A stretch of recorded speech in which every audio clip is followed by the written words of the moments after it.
आज आम चिरंजीवी भक्त हनुमान संपर्क में आलोचना करवा। अष्ट चिरंजीवी मध्य हनुमान स्थानित होती। अष्ट चिरंजीवी माने हेले अश्वत्थामा, बलि, व्यास, हनुमान, विभीषण, कृपाचार्य, परशुराम एवं मार्कंडेय। ये जो 8 जन को चिरंजीवी कहुए, किंतु मर्यादा पुरुषोत्तम प्रभु श्रीरामचंद्रंकर एकांत अनुगत तथा भक्त शिरोमणि हनुमान से चिरंजीवी होगा सह अजर अमर एवं नित्यजीवी बोली से विवेचित होती। आनंद रामायण एक कथा वर्णना रही लंका विजय पर हनुमान से एकमात्र श्रीराम प्रति निजर निश्चल भक्ति प्रार्थना से करते। यह शुणी प्रभु श्रीराम से भक्त श्रेष्ठ हनुमान को आलिंगन कर कही जे हे कपि श्रेष्ठ, यह ही हेब माने संसार में जे पर्यंत मो कथा प्रचलित थी से पर्यंत तुमर नाम कीर्ति अतुट अम्लान एवं रही तुमर शरीर में प्राण रही। तेणु तुम्हें मोर जो उपकार कर ताहार प्रतिदान मु केबे हेले देई परिबि नाही एवं ताहा मद परिशोध करबा मो पक्षरे मद संभव नुहे। तेबे हनुमान प्रभु श्रीरामचंद्र को प्रार्थना करथिले, हे प्रभु, जे पर्यंत संसार में आपणकर पावन कथामृत प्रचलित थिबो बा आपणकर पवित्र नामामृत प्रचलित थिबो से पर्यंत मु आपणकर आज्ञा पालनकारी हिसाब से मु मर्तलोकरे रही एवं मते आपण एही आशीर्वाद करंतु। तो ये जो प्रभु रामचंद्र मध्य ताहा तथास्तु कहिथिले एवं इंद्रदेव को माने इंद्र ठारू जेतेबेले हनुमान वर प्राप्त होते, कारण बाल्य अवस्था से जेतेबेले सूर्य देवता को फल भावी ग्रास कर पाटी भितर पुरे देते सूर्य देवता को उदित सूर्य को सही समय जगत अंधार होता देवता माने विचलित हो पड़े। से समय इंद्र देवता हनुमान को ऊपर को वज्र प्रहार करते। यह देखा पवन देवता हनुमान पिता पवन देवता तार चलाचल बंद करदे, जहाँफल कि जीव जगत एवं जो देवता मैंने से श्वास प्रश्वास ने कष्ट अनुभव कले। तेणु से आसिक जो हनुमान जो मूर्छित होकर पड़ते वज्र प्रहार कर पवन देवता को प्रार्थना कले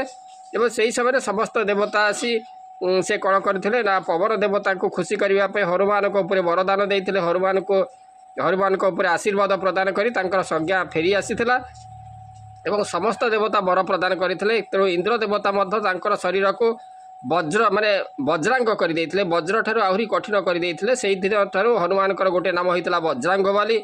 बा वज्रांग कहुए, से समस्ते कहती वज्रांग बाली हनुमान। तेणु इंद्र देवता ठारू जो हनुमान वर प्राप्त होते मृत्यु से पर्यंत हेब नहीं, हनुमान मृत्यु से पर्यंत हेब नहीं जे पर्यंत स्वयं मृत्यु कामना करना। जदि हनुमान निजे मृत्यु कामना करना से पर्यंत मृत्यु हेब नहीं। एकदा सीता द्वारा प्रदत्त मणि एवं रत्न विभूषित हार परिधान कर भगवान राम सम्मुख में जो हाथ जोड़ी दंडायमान अवस्था थे कि ना हनुमान माने माता सीता माने एक मणि एवं रत्न विभूषित हीराहार माने प्रदान करते। एवं तापर से जो परिधान करी से माने प्रभु रामकर सभा से दंडायमान अवस्था थे। तेणु प्रभु राम प्रसन्न हो कही हनुमान, मु तुम उपर बहुत प्रसन्न, तुम्हें इच्छा अनुजाई वर प्रार्थना कर जो वर कि त्रिलोकर जेपरिक देवता मान को मिलवा दुर्लभ से वर मु तुमको देवाई मु प्रतिज्ञाबद्ध, मुझे से वर तुमको दे पारि। हनुमान से समय प्रार्थना करी प्रभु, जदि मो उपर आप प्रसन्न तेबे मते यही वर दिंतु जे भली भाव में सदा सर्वदा आपणकर सान्निध्य लाभ करी मु आपणकर पाखे पाखे रही। प्रभु श्रीराम आश्वासना दे हनुमान को कही जे ताहा ही हेब, तुम इच्छा अवश्य पूर्ण हेब एवं तुम्हें जीवन मुक्त हो संसार माने तुम्हें संसार सुखपूर्वक तुम्हें बास कर कल्पर अंतरे तुम्हें मोर साजुज्य प्राप्त हेब। यही भाव में प्रभु रामचंद्र वर प्रदान करते। तेणु एथुर आम जाणिलु जे हनुमान केवल चिरंजीवी नुहंती, से केवल चिरंजीवी नुहंती, से नित्यजीवी इच्छा मृत्यु को वर्ण करुवा से अजय अमर एवं भक्त श्रेष्ठ। तेणु माने भगवान श्रीराम कल्पर शेष में साजुज्य मुक्तिर वर प्रदान करते। एबे भी कलि जुगरे अनेक भक्त अच्छा जो मैंने कि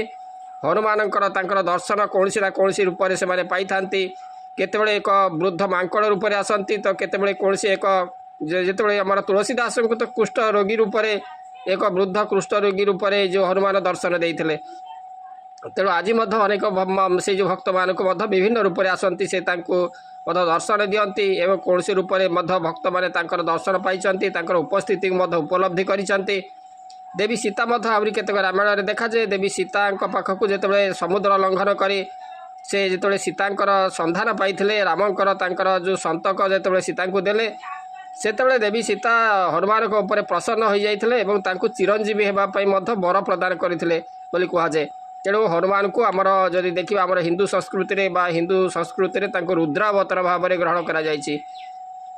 एकादश रुद्र रूप में हनुमान को पूजा कराए रुद्र बा शिवंकर अंशरू हनुमान सृष्टि तेणु तांको रुद्र अवतार भाव में ग्रहण कराए तेणु महाभारत युद्ध में वीरश्रेष्ठ अर्जुन जो रथर सारथी थे किए ना भगवान श्रीकृष्ण आउ से जो रथर शीर्ष में थे भक्तश्रेष्ठ हनुमान से ही कारण जो अर्जुन रथ को से कहुए कपिध्वज रथ कहुए कारण कपि अच्छा हनुमान अच्छा से जो रथर पताकार शीर्ष में से अच्छा किए ना हनुमान से हनुमान ये जो आम अर्जुन से जो रथ को कहुए कपिध्वज रथ तेणु जो कलिजुगर शेष पर्यंत ये जो हनुमान से अच्छा गंधमर्दन पर्वत से विचरण करुँच वर से रामचंद्र पाई कि भक्त मैंने माने जेकोसी समय जदि आराधना करेंगे से तांकर उपलब्धि माने जेकोसी रूप से उपस्थित थिबार अनुभव करें हनुमान 12 विशेष भाव में मंगलवार टी हनुमान उद्दिष्ट मंगलवार दिन हनुमान जन्म होता रामचंद्र जन्म सीतांकर जन्म एवं राम सीतांकर बह होता से जो मंगलवार दिन तेणु मंगलवार दिन जिते हनुमान से सिंदूर मंडित हो देवी सीता गोटे टोपाए सिंदूर से लगाउछन्ति रामंकर मंगल पाए यह जानिबा परे हनुमान निजर सर्वांग शरीर में सिंदूर बड़ी होकर प्रभुंकर अधिक मंगल हेबो यही कामना नहीं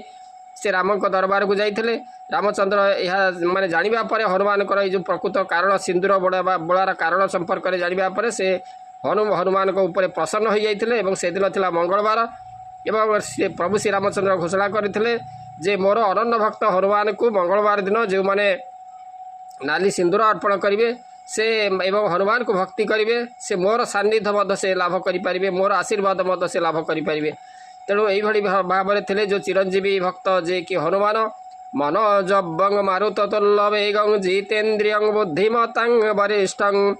वातात्मजं वानरजूत मुखं श्रीरामदूतं शरणं प्रपद्ये।